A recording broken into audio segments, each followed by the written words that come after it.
आज बात करेंगे पोरस और सिकंदर के बीच हुए झेलम के युद्ध के बारे में।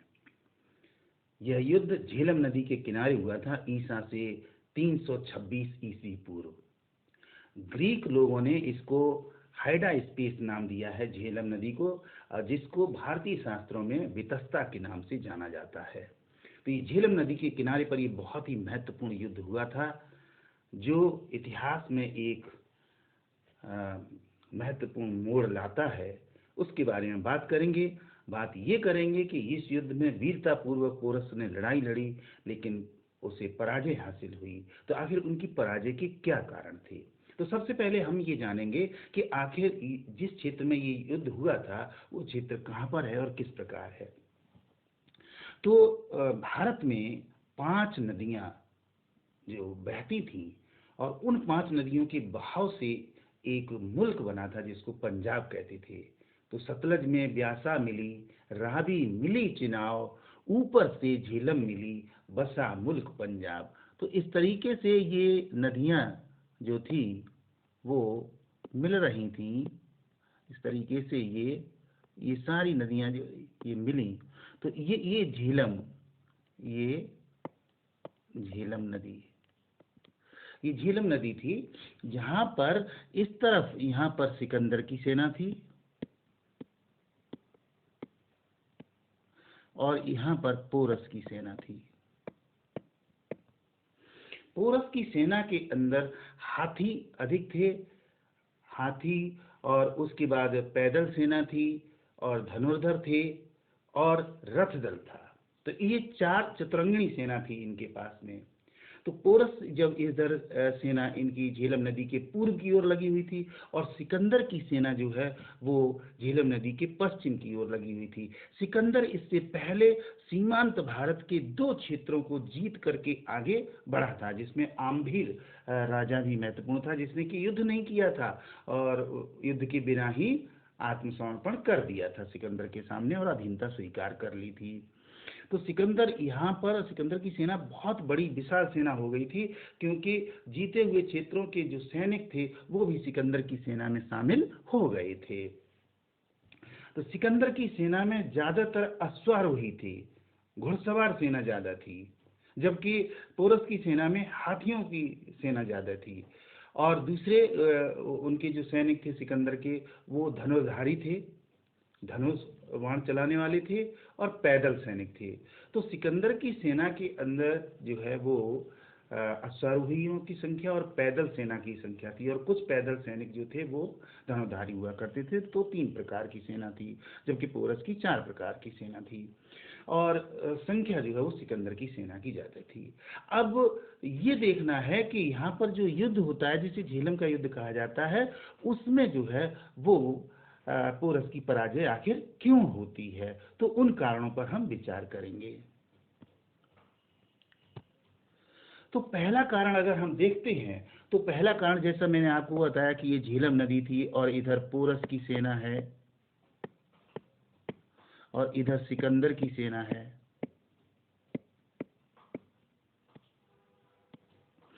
तो इस सेना जो थी सिकंदर की लगी हुई थी। अब पोरस ने सेना तो वहां पर पहुंचा दी, लेकिन वहां पर आक्रमण की तैयारी नहीं की, जबकि सिकंदर बहुत चालाक था। सिकंदर ने क्या काम किया, वहां पर सेना पहुंच गई, और उसके बाद रात में अचानक आक्रमण कर दिया। तो रात में जब अचानक आक्रमण किया, पोरस की सेना उस समय तैयार नहीं थी, लेकिन फिर भी यहाँ पर भयंकर युद्ध हुआ, और पोरस की सेना ने बहुत अधिक नुकसान पहुंचाया सिकंदर की सेना को। बहुत से सैनिक तो अपनी जान बचाने के लिए नदी में कूद गए, और बहुत से सैनिक जो है वो डूबकर मर गए थे। तो इस प्रकार से पोरस की सेना जहां आक्रमण पहले करना चाहिए था, उसको नुकसान पहुंचाना चाहिए था, वो उतना नुकसान नहीं हो पाया सिकंदर की सेना का, जबकि सिकंदर ने आक्रमण कर दिया था। तो इस आक्रमण से क्या हुआ कि जो सतर्कता, जो चंचलता, जो चपलता आनी चाहिए थी पोरस की सेना में, वो नहीं आ पाई, और सिकंदर का ज्यादा नुकसान नहीं हुआ। अब देखेंगे सिकंदर की सेना के द्वारा जो है वो अचानक आक्रमण कर दिया गया था। और ये देखेंगे यहाँ पर बारिश हो गई थी, तो ये दलदल के क्षेत्र में युद्ध हो रहा है और उस दलदल में जो है वो हाथी फंसते जा रहे हैं। और यहाँ पर आप देख रहे हैं कि सिकंदर के जो सैनिक हैं, जो अश्वारोही हैं, वो बराबर हाथियों पर आक्रमण कर रहे हैं। अब जो दूसरा जो कारण था वो था, यहाँ पर ये गलती से एक लिखा हुआ है, ये दूसरा कारण था। दूसरा कारण था पोरस की सेना के मार्च और काउंटर मार्च के समय लापरवाही। अब जो सैन्य संचालन था, तो सैन्य संचालन आक्रमण जो कर रहा था, सिकंदर जो कर रहा था, वो बहुत ही चालाकी से कर रहा था, चतुरता से कर रहा था, और उतना अच्छा सैन्य संचालन पोरस की तरफ से नहीं हो पा रहा था। तो मार्च का मतलब है सेना को आक्रमण के लिए आगे बढ़ाना। तो सेना को आक्रमण करने के लिए आगे बढ़ाने में भी देरी कर दी थी, पोरस के द्वारा कर दी गई थी। और काउंटर अटैक का मतलब होता है कि जब शत्रु की सेना आपकी तरफ बढ़ रही है, तो उसको दूसरी तरफ से, दाईं ओर से या बाईं ओर से घेर कर उस पर ऊपर आक्रमण कर देना, और दो तरफ से आक्रमण हो जाना, जिससे कि शत्रु की सेना का नुकसान ज्यादा हो। ऐसा जो है पोरस की सेना की तरफ से नहीं हो पाया, वो वहां से उतना सैन्य संचालन अच्छा नहीं हो पा रहा है। जबकि सिकंदर की जो सेना थी, सिकंदर की सेना जो है वो बड़ी तेजी के साथ आगे बढ़ रही थी, और उसका जो मार्च करने का, यानी सेना का आक्रमण करने का तरीका, और काउंटर मार्च करने का तरीका, वो दोनों ही बेहतर थे, जिसके कारण से पोरस की सेना का ज्यादा नुकसान हुआ था। अब अगला जो कारण हम देखेंगे, पोरस की हस्त सेना का अनियंत्रित हो जाना। यहाँ पर देख रहे हैं आप कि ये पोरस के हाथी हैं, यहाँ पर आप ये देख रहे हैं, और इधर से ये देख रहे हैं आप सिकंदर के सैनिक किस तरीके से आक्रमण कर रहे हैं, ये आप देख रहे हैं। तो जब चूंकि जो अश्वारोही सेना है सिकंदर की, उसकी ऊंचाई कम है, हाँ, उनकी ऊंचाई कम होती है घोड़ों की, और हाथियों की ऊंचाई ज्यादा होती है। तो उन अश्वारोहियों ने हाथियों के ऊपर जब आक्रमण किया, तो उनकी सूंडें घायल होने लगी, उनके पैर घायल होने लगे, और वो विचलित हो गए। हाथी हाथी विचलित होकर के वो अपनी ही सेना की ओर भागने लगे। तो उन्होंने अपनी ही सेना को कुचलना शुरू कर दिया, जिससे कि पोरस की सेना, जो पैदल सेना थी, उसके बहुत से सैनिक ऐसे थे वो जो दलदल में फंसे हुए थे, और ऊपर से हाथी आ गए उधर से, तो जिसके कारण सेना को ज्यादा नुकसान हुआ।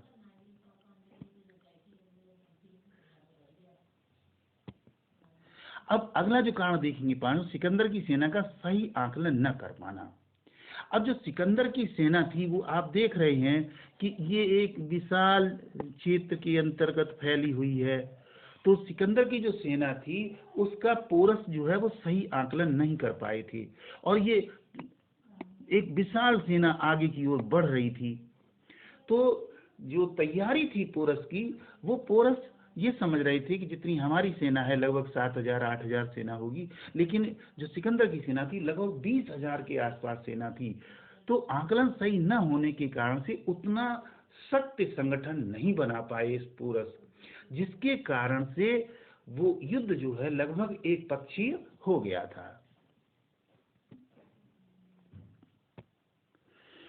अब देखेंगे कि जब कभी युद्ध होता है, तो युद्ध के अंदर जो रिजर्व सेना या सुरक्षित सेना होती है, सुरक्षित सैनिक जो होते हैं, वो बहुत काम आते हैं। जब हमारी जो मौलिक सेना होती है, वो मौलिक सेना जब संकट में फंसती है, तो जो सुरक्षित ट्रुप होता है उसको बुलाया जाता है, और वो आपातकालीन सेना के रूप में आकर के उस सेना को हटा देता है जो पहले से युद्ध कर रही होती है, और वो जो नया ट्रुप होता है वो वहां पर युद्ध करने लगता है।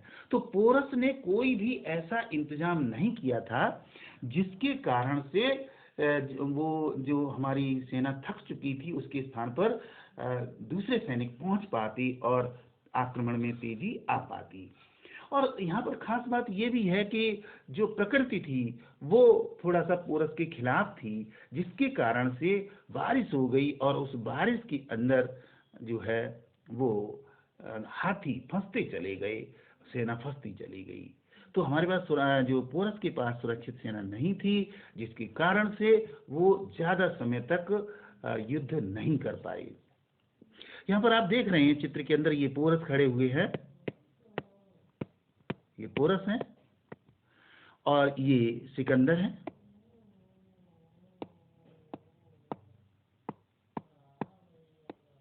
ये सिकंदर हैं।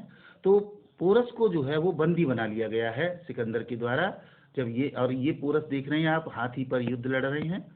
तो ये युद्ध के समय जब उनको बंदी बनाया गया तो हाथी से उतार कर नीचे प्रस्तुत किया गया है सिकंदर के सामने। और फिर क्या होता है वो आगे देखते हैं। और इसके बाद देखेंगे कि जो अगला कारण है वो भारत के राजाओं में एकता न होना, वंशानुगत विद्वेष सेना। भारत में जो क्षत्रिय सैनिक थे वो बहुत वीर थे, बहुत साहसी थे, लेकिन आपस में एकता नहीं थी।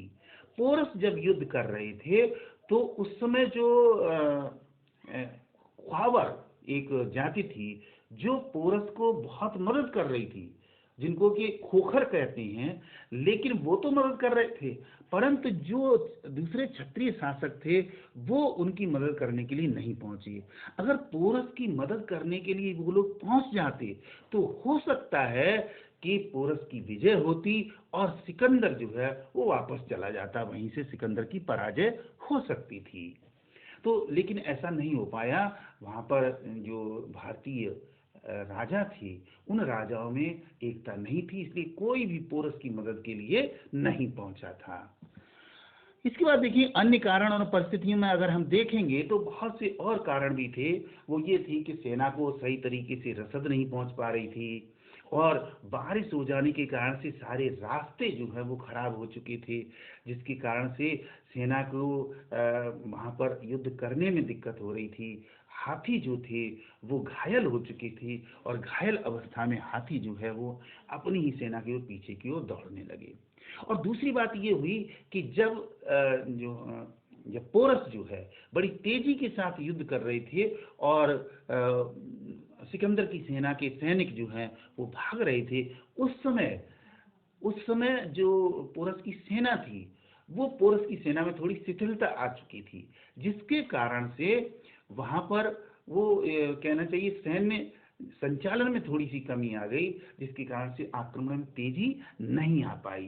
तो परिस्थितियों का विपरीत होना, अन्य राजाओं के द्वारा सहयोग न मिलना, रसद सही समय पर न पहुंच पाना और जो सैनिक थे वो लंबी यात्रा करके गए थे, जिसके कारण से थके हुए भी थे और उन्हें विश्राम करने का अवसर नहीं मिला। ये सारी वे परिस्थितियां थी जिसके कारण से पोरस की पराजय हो गई थी। अब निष्कर्ष तौर पर अगर हम देखें, समीक्षात्मक रूप से अगर देखें तो पोरस की हार जो है वो भारत की बहुत सारी कमजोरियों को उजागर कर गई।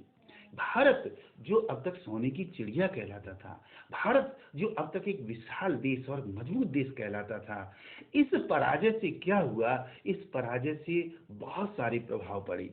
पोरस की हार से भारत की राजनीतिक और सैन्य दुर्बलताएं उजागर हो गईं और भारतीय परिवेश पर यूनानी प्रभाव पड़ने लगा। अब हर चीज पर यूनानी प्रभाव दिखाई देने लगा। कर्टियस जो एक बहुत ही अच्छे इतिहासकार हैं जिन्होंने प्राचीन भारत का अध्ययन किया है, वो पोरस की पराजय के बारे में कहते हैं कि रथों के कारण राजा पोरस को पर्याप्त क्षति हुई। रथ जो थे जब बारिश हो गई तो दलदल बन गया, उस दलदल में रथों को आगे खींचना, रथों को आगे लक्ष्य तक पहुंचाना बड़ा मुश्किल हो गया। वही वो कहते हैं कि रथों के कारण राजा पोरस को पर्याप्त क्षति हुई, क्योंकि घनघोर वर्षा के कारण भूमि दलदली हो गई थी, जिस पर घोड़ों के पैर नहीं रुकते थे, साथ ही रथों के पहिए धंस जाते थे, हाथी भी दलदल में विचलित हो गए थे।